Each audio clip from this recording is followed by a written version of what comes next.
नमस्कार, मैं हूं निवेदिता। कंगना को लेकर फिलहाल जो विवाद छिड़ा हुआ है वो है किसान आंदोलन को लेकर किया गया उनका ट्वीट। कंगना और सरकार के रुख को एक ही जैसा देखा जा रहा है। हालांकि कंगना का सरकार से कोई लेना देना नहीं है, लेकिन फिर भी विरोधी पक्ष को लग रहा है कि हो न हो कंगना बीजेपी की तरफ से बैटिंग कर रही हैं और इसके लिए लगातार कंगना के साथ साथ सरकार को भी निशाने पर लिया जा रहा है। इस मुद्दे पर जब पत्रकार और पूर्व आप नेता आशुतोष ने टिप्पणी कर दी, कंगना और केंद्र सरकार के बीच के कथित कनेक्शन को जब जग जाहिर करने की कोशिश की तो फिर उन्हें उसका खामियाजा भी भुगतना पड़ा। दरअसल आशुतोष ने कंगना को लेकर किए गए अपने ट्वीट में लिखा है कि अब क्या कंगना को सीधे राज्यसभा बुला लिया जाएगा या फिर मंत्री बनाया जाएगा। जी हां, कंगना पर आशुतोष ने लिखा, गिद्धों की चर्चा में क्या कंगना रनौत को राज्यसभा में नॉमिनेट किया जाएगा या सीधे मंत्री बनाया जाएगा। सोशल मीडिया के जरिए उनके महान सामाजिक कार्यों के लिए देश और सरकार उनकी कृतज्ञ है। जैसे ही आशुतोष ने कंगना को लेकर इस तरह का ट्वीट किया तो सोशल मीडिया यूजर्स ने उन्हें निशाने पर भी ले लिया।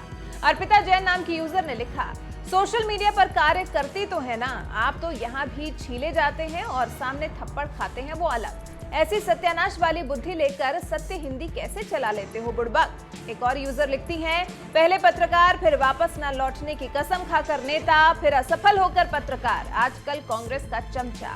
कंगना ने अपनी मेहनत से पोजीशन हासिल की है और वैसे कांग्रेस ने अभिनेत्री रेखा को किस सामाजिक योगदान के कारण राज्यसभा में भेजा था। त्रिवेणी दास लिखती हैं, गिद्धों की दृष्टि 7 समंदर पार तक देखने की क्षमता रखती है। गिद्ध को भगवान श्री राम ने भी गले लगाया। पता है ना पत्रकार जी, खिलाड़ी, कलाकार, साहित्यकार, वैज्ञानिक राज्यसभा में जाते रहे हैं। अब कंगना जाती हैं तो इसमें आश्चर्य क्या है। राजनीति दांव कोई अन्य चले तो ठीक, एक आध दांव पेच एनडीए ठोक देता हो तो महानतम बुद्धिमान को पसीने आने लगते हैं। वैसे राज की बात बता ही देते हैं कि कंगना देश के बड़े चर्चित चेहरों की गिनती में आती है और कम से कम दलित या सवर्ण राग नहीं अलापती।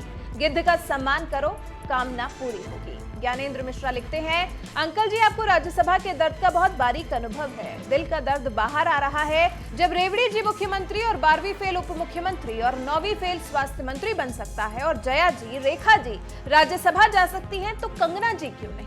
जब एक पत्रकार एक पार्टी की चाटुकारिता कर सकता है तो कुल मिलाकर आशुतोष ने खुद भी नहीं सोचा होगा कि कंगना पर उनको ट्वीट करना इतना भारी पड़ सकता है। और वैसे भी आशुतोष का ये गिद्धों वाला ट्वीट दरअसल कंगना के उस ट्वीट पर प्रतिक्रिया थी जिसमें उन्होंने गिद्धों वाली बात लिखी थी। कंगना ने लिखा था, सुनो गिद्धों, मेरी खामोशी को मेरी कमजोरी मत समझना।